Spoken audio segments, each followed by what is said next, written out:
3 ऐसे साइन जिससे ये पता चलेगा कि आप बिल्कुल अलाइन्ड हैं, आप यूनिवर्स के साथ अलाइन्ड। अच्छा, अलाइनमेंट का मतलब ये नहीं होता है। फर्स्टली नमस्ते एंड राधे राधे, मैं प्रीति हूँ और मैं बताती हूँ लॉ ऑफ अट्रैक्शन के बारे में। सो अलाइनमेंट का मतलब ये नहीं होता है कि आज मैं बहुत खुश हूँ, मुझे आज ये चीज़ मिल गई, मुझे आज आईफोन मिल गया, या मुझे मेरे पसंद का कपड़ा मिल गया, या मुझे मेरे पसंद का खाना मिल गया, तो आज मैं यूनिवर्स के साथ कनेक्टेड हूँ। या आज मैंने मेडिटेशन 15 मिनट की जगह 30 मिनट कर लिए तो आज मैं यूनिवर्स के साथ कनेक्टेड हूँ। No, it's not like that. ये जो जर्नी होती है ना यूनिवर्स के साथ अलाइनमेंट की, अपने ईश्वर के साथ अलाइन होने की, ये जर्नी लाइफ टाइम की होती है। लाइफ टाइम इसकी प्रैक्टिस लगती है, हर दिन विद डिसिप्लिन।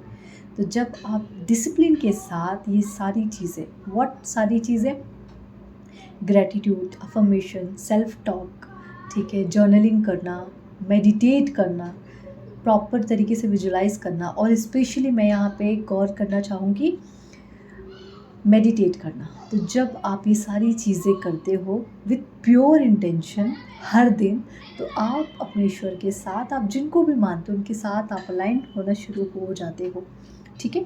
इसलिए कुछ लोगों को उनके पूर्वज बार बार उनके सपने में दिखते हैं, जब भी उन पर कुछ प्रॉब्लम आती है वो आते हैं उनको सपोर्ट करने के लिए, ठीक है। क्यों? क्योंकि वो एक प्रॉपर अलाइनमेंट होती है। जब आप इतने प्योर होने लगते हो ना, आपकी प्योरिफिकेशन होने लगती है वापस से, क्योंकि जब हम पैदा होते हैं तब तो हम प्योर रहते ही हैं, फिर हम पे एक लेयर लगने लगती है सोसाइटी का, फियर का, ठीक है, शेम का, तो बहुत सारे हमारे ऐसे संस्कार हो जाते हैं, ठीक है। तो वो जो लेयर हटने लगती है, वो कैसे लेयर हटती है? हमारे ग्रेटिट्यूड से, हमारे अफर्मेशन से, हमारे अच्छे बोलने से, अच्छे थॉट से, प्योर थॉट से, पॉजिटिव थॉट से, मेडिटेट करने से, तो हम वापस से हमारी शुद्धि होने लगती है। जब ये शुद्धि होने लगती है तो हम वापस से अलाइनमेंट में आने लगते हैं। अच्छा, अब ये हमें कैसे पता चलेगा कि हम कितने अलाइंड हैं यूनिवर्स के साथ? क्या साइन है? सो वो साइन है कि लाइफ में आपके बाहर कुछ भी चल रहा हो, आपके आउटर वर्ल्ड में कुछ भी चल रहा हो, बट आपका इनर वर्ल्ड पीसफुल है, वहाँ बिल्कुल शांति है, तो आप यूनिवर्स के साथ अलाइंड हो। दूसरा है हैप्पीनेस। हैप्पीनेस आपके हर दिन की चॉइस होती है कि मेरी लाइफ में मुझे किसी ने गालियाँ दे दी, किसी ने मुझे बदसूरत कह दिया, किसी ने मुझे मोटा कह दिया, किसी ने मुझे पतला कह दिया, किसी ने मेरे जॉब को लेके बोल दिया, किसी ने मेरे एजुकेशन को लेके बोल दिया, किसी ने मेरे हाइट, शक्ल, सूरत, किसी भी मेरे रिश्ते को लेके बोल दिया, या मेरे पति ने मेरे खाने की तारीफ़ नहीं करी। इन सब चीज़ों से परे होती है आपकी हैप्पीनेस। तो हैप्पीनेस आपकी हर दिन की चॉइस होती है। जब आप इन सारी चीज़ों से ऊपर उठ के अपने अंदर ही अंदर खुश रहते हैं, हाई वाइब्रेशन में रहते हैं, means you are aligned to your universe, ठीक है। सो ये सेकेंड पॉइंट हो गया। First is a peacefulness and the second is a happiness. What is third? Third is manifestation plus surrender. ये मैनिफेस्टेशन प्लस सरेंडर मैं क्यों कह रही हूँ?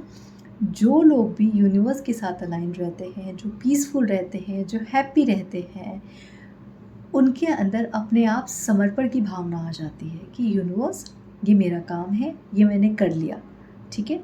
मैं अगर कुछ मैनिफेस्ट करना चाहती हूँ, I want to manifest a amazing body, जो मेरा डिज़ायर वेट है, जो मेरा डिज़ायर शेप है, तो मैं उसके लिए खुद के एक्शन ले रही हूँ। मैं अच्छा खा रही हूँ, मैं अपनी बॉडी मूवमेंट दे रही हूँ, इट मीन्स कि मैं थोड़ी बहुत एक्सरसाइज कर रही हूँ या योगा कर रही हूँ, मैं अच्छा खा रही हूँ, मैं जो भी खा रही हूँ उस खाने को ब्लेसिंग्स दे रही हूँ, जिसकी ब्लेसिंग्स ले रही हूँ, right.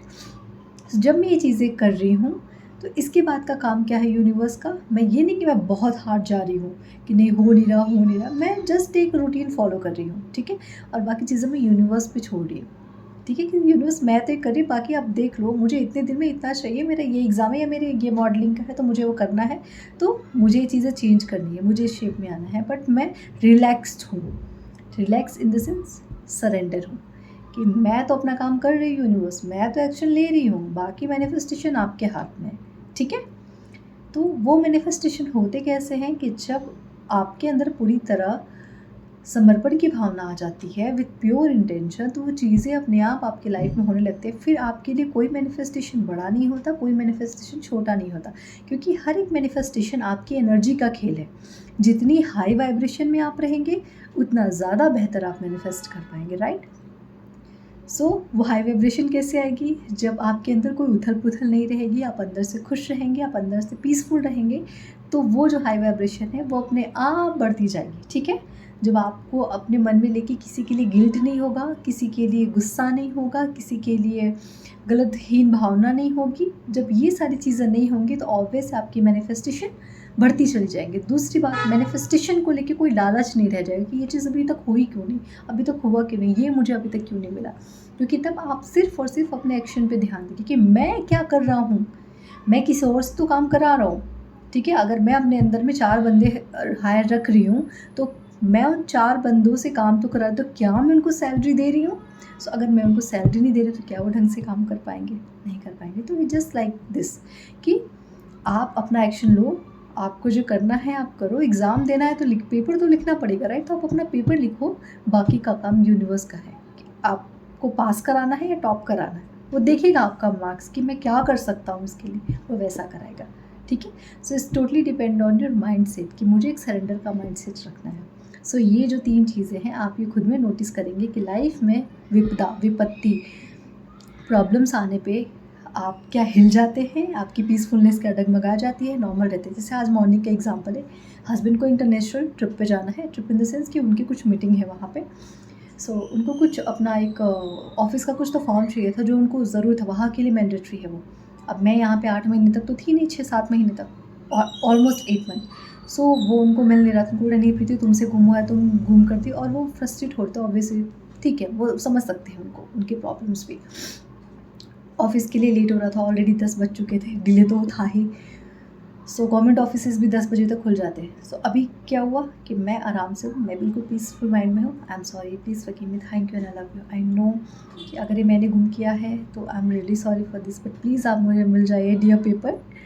Thank you so much. मैं आगे से आपका बहुत सारा ख्याल रखूँगी एंड आई लव यू। तो मैंने कुछ 10-15-20 मिनट तक, जब तक मैं ढूंढती रही तब तक मैंने किया, और अंत में मेरे हस्बैंड को ही मिला क्योंकि वही रख के कोने में भूल गए थे। तो वहाँ तक तो ध्यान जाना भी मुश्किल था, बट वो ढूंढ के लेके कि नहीं प्रीति मैंने ही रखा था, वो 1 घंटे बाद मिला। बट पीसफुलनेस किसका ख़राब हुआ, किसकी एनर्जी डाउन की? हस्बैंड की। मेरा वो नहीं हुआ। ऑल तो परेशान मुझे हो चुकी कि मैंने तो नहीं रख दिया क्योंकि मैं आई थी यहाँ पे, फिर मैंने चीज़ें साफ़ सफाई कर, तो मेरे से, लेकिन मैं शांत रही बिल्कुल, ठीक है। तो ये होता है जब आप अंदर से पीसफुल रहते हो तो बाहर की दुनिया में जो नगाड़े बज रहे हैं बजने दो, आपके अंदर वो शांति रहनी चाहिए, ठीक है। एक इंसान की एनर्जी जो बहुत हाई वाइब्रेशन में रह रहा है, ठीक है, उसकी एनर्जी उसके पूरे घर को संभालती है। ये मैंने बहुत टाइम पहले रियलाइज़ किया था, लेकिन आज ही मैंने बहुत अच्छे से रियलाइज़ किया, ठीक है। तो आपकी एनर्जी आपके पूरे घर को संभालती है, ऑलवेज़ रिमेंबर है, ठीक है। Thank you so much and Radhe Radhe.